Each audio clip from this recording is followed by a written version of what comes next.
So if you have a Realme phone that is saying do not cover the top of the phone, or Realme do not cover the top of the phone problem, then this is a video for you. So first go to setting and then swipe down. You will see something called smart control here. This is it, and you need to tap on smart control. So what does this do is it will use your sensor on top of your phone. There's some sensor, and by that it is misusing your touch. All right, the first thing is that you will need to disable smart wake. So if you have turned on smart wake, whenever you guys have turned off the phone like this, and if you double tap, it will turn on. So this is the problem.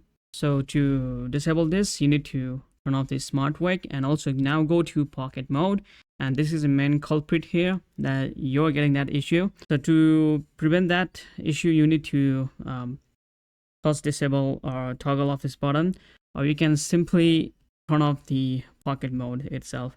And this is how you should solve the Realme that it's saying do not cover the top of the phone, and it should solve the issue. So yeah, this is it guys, this is how you should solve it. See you guys in the next one. Peace.